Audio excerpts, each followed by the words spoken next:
Kenya's Gold.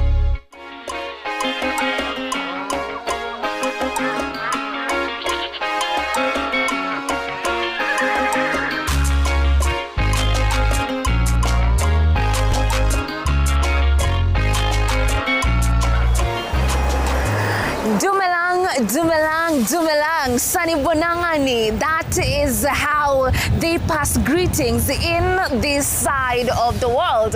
Which side of the world are we talking about? Now, Kenya's Gold is coming through to you from South Africa. The international Mukulima is on a mission here in South Africa to learn so much about all matters agriculture. Huwa tunawambia here on this show, there's absolutely nowhere we will not go to make sure that we are educating you about all matters agriculture. And today the roads and the skies brought us all the way in South Africa. Kwanza tulifika jana, and just to give you a bit of kamushene tukadogo, I lost my luggage, but that's a story for another day. Now what you can see behind me, kuna mayai. This is an egg processing plant. We want to have a look at what is the state of the art technology they are embracing when it comes to poultry farming. What can we learn from them, and what can they learn from our industry as well? These fantastic stories will be coming through to you only on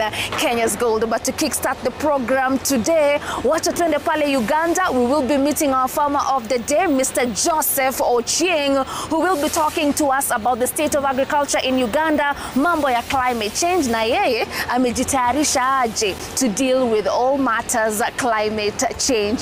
That and more in our feature coming up.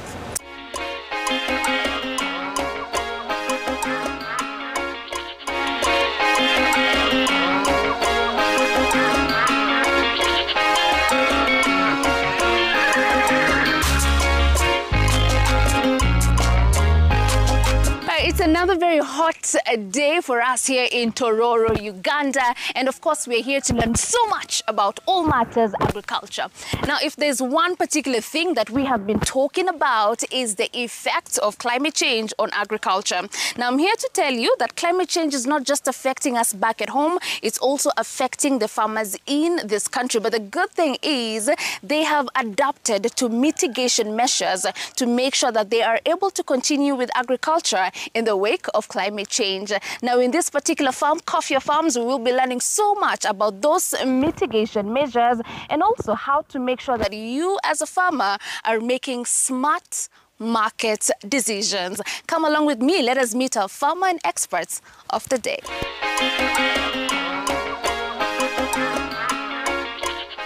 Hi, Mr. Ochieng. Hello, hello. Hi.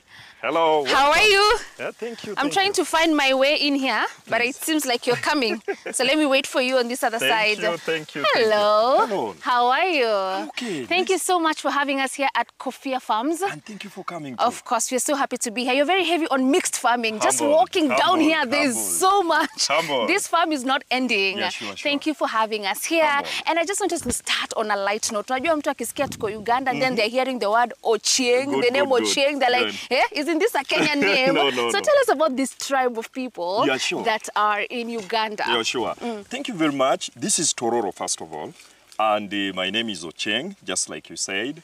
I'm from the community of the Luos of Uganda. We are Jopabolas, and it is historically said by our ancestors that the Luos of Kenya actually left us here. So them who went the other side, these are their brothers and their grandfathers remained here, and they continued the other side to fish at Lake Victoria, which we call Namlolwe, and they remained there. Right. Yes. So let's talk about the agricultural scope here. Yes. Kwanza tu tuanze na the weather. Yes. We know back at home, as we have rains, two seasons of rains, we have the long rains and the short rains. Yes. What is the situation like here in Uganda? In Uganda, we're a bit blessed. For a serious farm in Uganda, you can actually do farming up to like 3 seasons in a year, because we have rains that come in early January. You do planting and you can harvest in May. You can again do another planting in May and do the harvest in August, and do another planting in August and harvest in December for a serious farmer. Right. So you can be a rain-fed farmer. Yeah, now sure. ufanye vizuri sana kwa shamba. Sure. Now we are also in a cassava farm. Yeah, sure. And you guys don't play about your cassavas. Now just help us understand a bit about the way you consume your cassavas, how economically important cassava is to you, and also for your culture. A bit of it as well. Yeah, I'd like to talk about the cassava. Today, the Ugandan president, first of all, President Yoweri Kaguta Museveni, launched a campaign for cassava consumption because one, it has lots of health benefits, and a person who consumes this is most likely to save his life and body from complicated diseases. Historically, we also know that cassava works with our land. It is one that is more drought tolerant, it is resistant, and so on.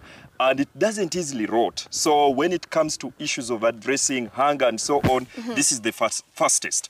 But then there are also health benefits culturally that our traditional scientists had already made research on, that cassava is very good for a man and it keeps the family safe in a way that they believe that it has some bit of elements that improves production, productivity. So, I mean, there will be peace at home, especially if a man is doing his part well. So women, in most cases, prepare cassava for breakfast for their men. So you also have your value addition of cassava. Yeah, sure. Talk to us about what it is value added into.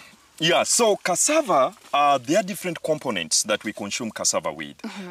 We have millet. Today, people, especially Willows of here, traditionally millet was our crop, but later on as we continued staying here, we adopted cassava. So currently we consume what we call corn, and corn is a mixture of cassava and millet. Cassava is also mixed with sorghum, and when it is mixed with sorghum, also gives us a very good food that later on, after eating, one gains a lot of strength. You can work for a longer period of time without actually getting tired. But there are also some industries in Uganda that have piqued interest in cassava. They are now doing cassava powders, glucose, and so on.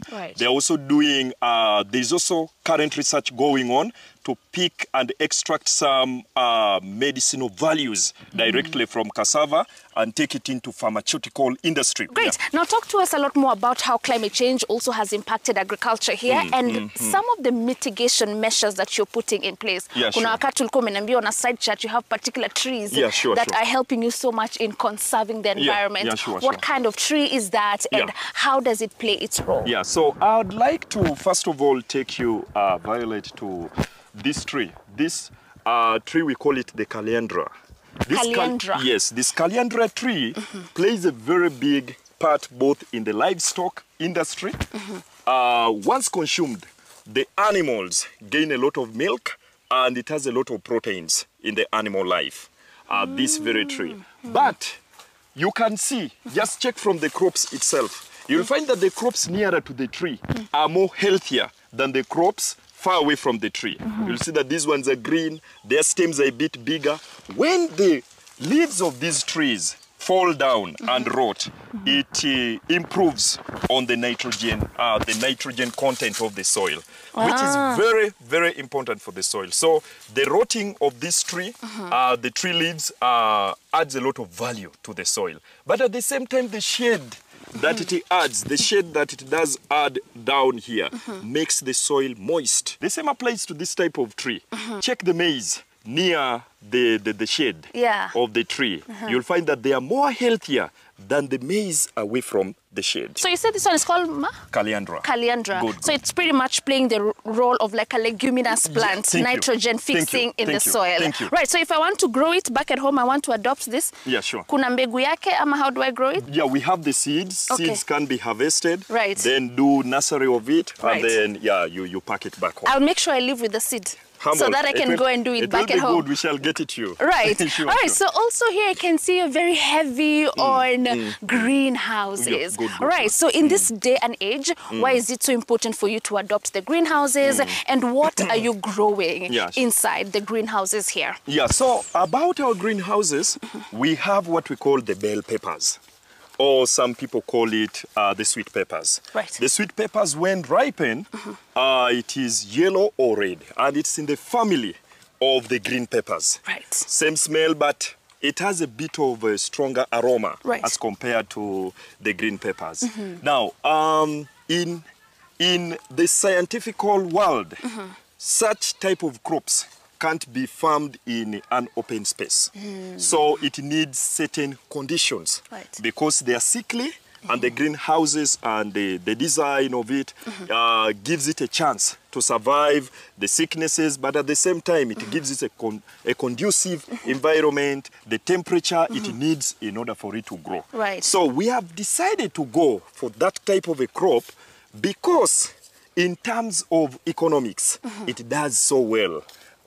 You'll find that, for example, the market value here in Uganda, a kilogram of sweet pepper is about 7,000 Ugandan shillings. But how many do you need to make a kilo? About 4 of them. And yet one plant alone, by the time of the harvest period, a plant can give you a total of about 20 kilograms, one plant. So most of the greenhouses that we have carry up to 900 plants. So tell me economically, this would be a very good venture for anyone to invest in. And the demand is high. And the demand is high.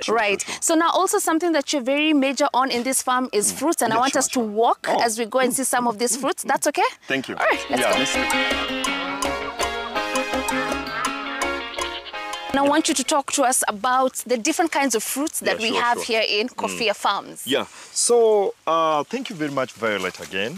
Here we are having the mangoes. But in Kofia Farms, in general, we are having the mangoes, we are having soursop, we have oranges, we have passion fruit. Those are all different fruits that we have invested ourselves in. But then the advantage of mangoes, all these fruits, you can have an integrated approach where you do both crops and the mangoes. Now, for example, you can see our mango garden has cassava too. So there is no effect, there is no negative effect on the growth of the cassava, the growth of other plants under the mango shade. So, and then at a time of harvest, this very shade plays a very big role to the laborers who will be doing the harvest. Who will be working and weeding. When is your main season for the mangoes? The main season for the mangoes is, it starts from the month of September and it goes up to around December, January. So talk to me about how you are addressing post-harvest loss, because sometimes you'll find the produce is good, there's a lot that is produced when it comes to mangoes, but they don't have anywhere to take it. Find market first before you invest. That is the system that we are trying to approach with our farmers. Before you go for that enterprise, do you know the buyer? Where is that buyer? What's the price that has to motivate you? Don't do things because people are doing it. Go for something because you know there is someone who needs it at this time. It will take me this long to produce it, this amount of capital. So that alone will help us address the loss. So we try to encourage farm sales, in-house in farm sales, because it also keeps the farmer away from risks related to transportation, accidents on the road. Good. I'm sure there's someone who's heard of a soursop and they're wondering, what fruit is this? It's here. Okay. So, dear our viewers and Violet, who is here with me, I would like to say that the soursop is something very, very important for the health of a human. Many researchers and scientists have come out to prove that both the leaves and the plant itself plays a big role in the cancer industry, like in pharmaceutical industry. There's a lot of research currently going on. Traditionally, we call it obolo, and this now we call it obolo Nyakizungu, or other words, the obolo of the white man. So that is our traditional name for it. How economically viable is the soursop in the market? This is not the biggest. We have one big one there. Can we just kindly see it? Now, this will give us the best example. This is a big one. This is still actually growing. This is actually still growing. But one soursop like this in the market goes for a total of 10,000, a piece of soursop, one like this. Why? There are few farmers of soursop The whole of Tororo, you might find that we are the only ones with a large-scale farm of soursop. Right. So soursop demand is high Alright. because of scarcity of growers. Then it's a very tasty fruit. Okay. It has lots of sugar and natural sugar. Speaking of natural sugar, you're also doing stevia. Yeah, sure, which is another alternative to sugar. Powerful. Can we walk there Yeah, so we sure, can see sure. it? Yeah, sure. Great. We are finally where you're growing the stevia. Yeah, sure. An alternative to sugar. Is this something that you've been doing here for a long time? Yeah, it has been for a long period of time. Right. I'd like to share with you, Ngina, that we are trying to promote the consumption of the organic related greeneries or plants that God gave to us. Some of these things our grandparents had already known. They had this science and their technology. Right. And that's why they were living for long without complications. Today we have adopted things that are not working for us. So as a center, as a community learning center, we are trying to encourage our people to grow some of these. Now, for example, stevia alone, it has health benefits. One of it, there's a lot of research on the side of cancer. That stevia does also play a very big role in stabilizing the person whose immune system has been lowered by chemotherapy and so on. Then the diabetes-related diseases, stevia plays a very big role in the healing process of such a person undergoing treatment of that. Then even pressure.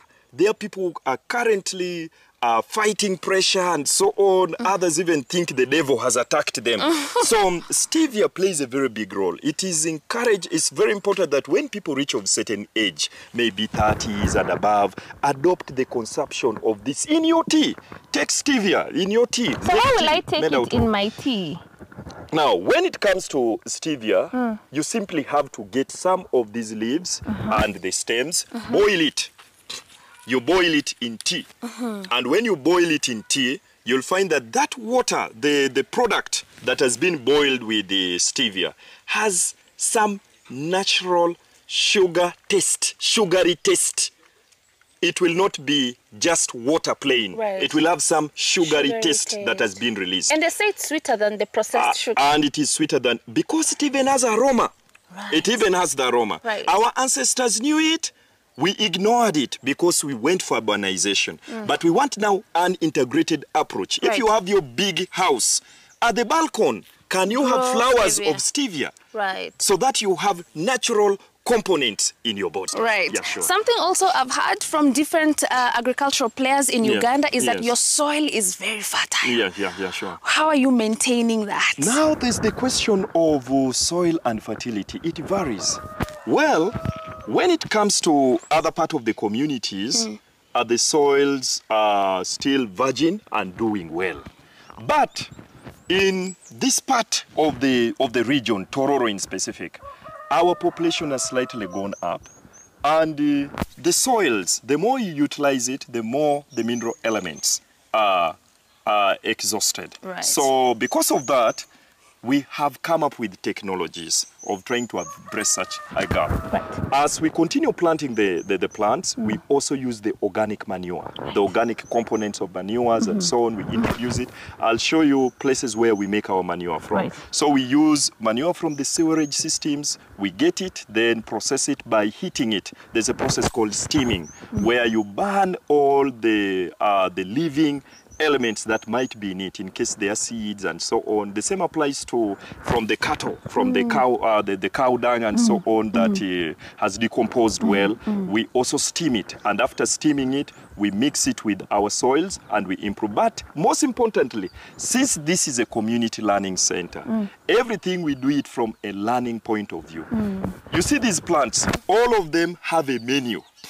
There are some plants that need more of nitrogen at certain points. There are those that need more of potassium. There are those that need more of calcium at certain points. So you'll have to understand what point does the plant need what. Now I want us to finalize in that structure there. Okay. There's fish in this farm. Sure, and I want to know why it was very important to integrate fish farming here. Yes. All right, so let's walk there. Oh, okay.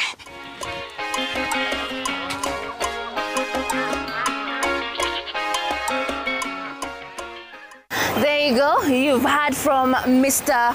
Joseph, a farmer in Uganda who's very passionate about all matters organic farming. Ametuzungumzia mambo ya fruit farming, cassava farming, which is the second most important staple crop in Uganda after bananas. Now we're taking our first break now here on the program. Lakini tukirudi, he will be talking to us about technology that they are embracing when it comes to fish farming. Sana sana utapata mtu akisema mimi niko limited na space. I don't know how I can practice aquaculture in a small space. He will be giving you solutions to that after this break. Remember Kenya's Gold here and now. We are in South Africa. Hapa nyuma is an egg processing plant. Sijaingia ndani bado because I need to be dressed well. You know, matters food hygiene, food safety. But we'll get there to learn so much about technologies in poultry farming. We take a break. We come back with more.